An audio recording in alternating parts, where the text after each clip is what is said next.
Death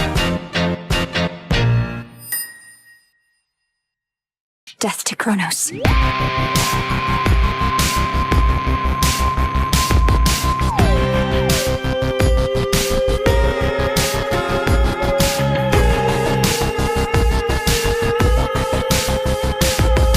I have loved Hades 2 to death ever since Early Access launched back in 2024.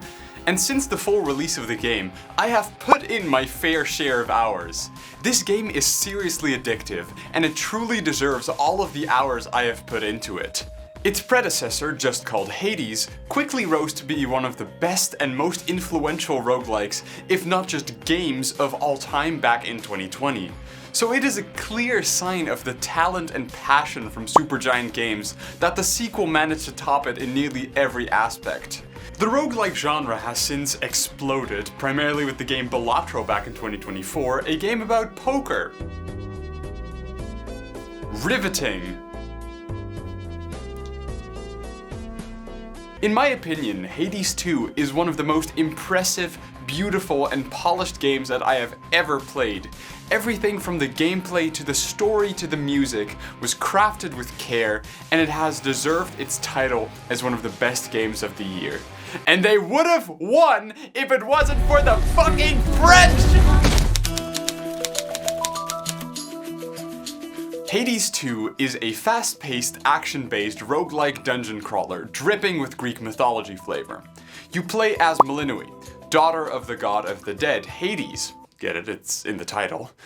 As she fights her way through the underworld to kill the Titan of Time, Chronos, who took her family away from her, including her brother Zagreus, the main character of the first game, which probably means we have to talk about Hades.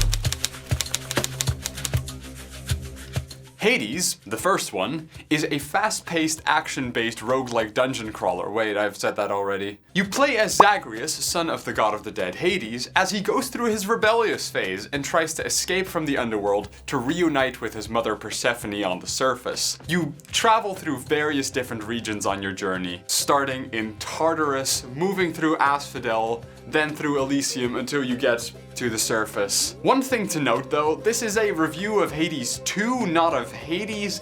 All of this is just for context, keep that in mind.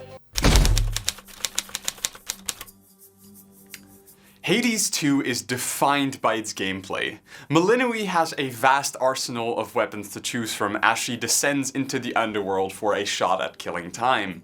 You have a staff, a dagger and sickle, torches that shoot fireballs, a massive axe, a skull that you can shoot off like a cannonball, and a fucking jetpack. What? To set this game apart from the first one, it introduced a magic system to empower your attacks, so fast little slashes turns into NANI?! In your journey, you must similarly fight your way through various regions, each with its own theme. And probably the most mind-boggling thing about this game is that you not only have the option to go down and face Chronos, but you have an entirely separate full route on the surface to assist Olympus. That's literally double the content! To help you along, many Olympian gods provide you with boons that upgrade your various attacks and give them additional effects. The genre is defined by its randomly generated string of rooms and enemies, keeping each attempt fresh. And that's important, because as Marcus Suzak once wrote, you are going to die. A lot. So you do another run, and you die again. And again. Come on. And again. And again. Damn it. And again. Fuck! So what's the point? Well, every time you die, you return to the crossroads. You keep the materials you gathered out in the field, and you can use those to get permanent upgrades, making future runs easier. But more importantly, after each run, you can talk to your companions to further develop the story. There are so many aspects to this game that make it infinitely replayable, from the weapons, to the boons, to the keepsakes, to the weapon aspects, to the fear level, to the...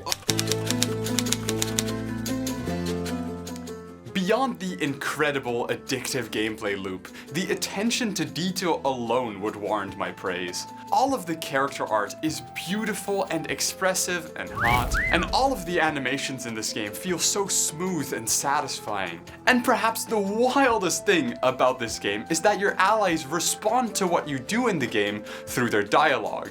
You reached a new area, they respond to that. You die in a specific way, they respond to that. Hell, they'd probably congratulate you for drinking water. And this doesn't just apply to the crossroads either. Every single character in the game responds to your actions, and all of it is voice acted. Man, I feel bad for Logan Cunningham. He alone voices like 6 characters. The hundreds, if not thousands of lines of dialogue keep things fresh even after hundreds of hours of gameplay. And of course, we can't talk about Hades without talking about the mad scientist Darren Korb, the main artist, composer, lyricist, songwriter, arranger, and everything else for all of the music in this game. Korb describes the soundtrack as Mediterranean prog rock Halloween, and yeah, that's pretty spot on. The music has such a unique character and sound that fits so perfectly with the game. This game has so many good themes that I can't pick any favorites. That would warrant its own video. But shout out to the 4 boss themes that Scylla has, all of which are fantastic.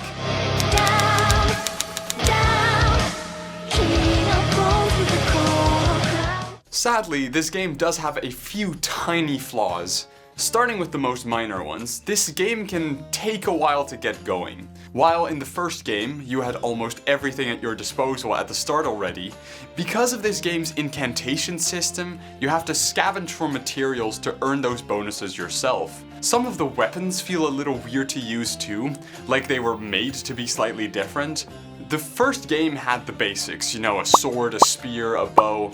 And while the weapons in this game are well balanced against each other, some are harder to use for not much more benefit, fucking skull! But the most major flaw is that the story, and especially the ending, fell flat for a lot of people.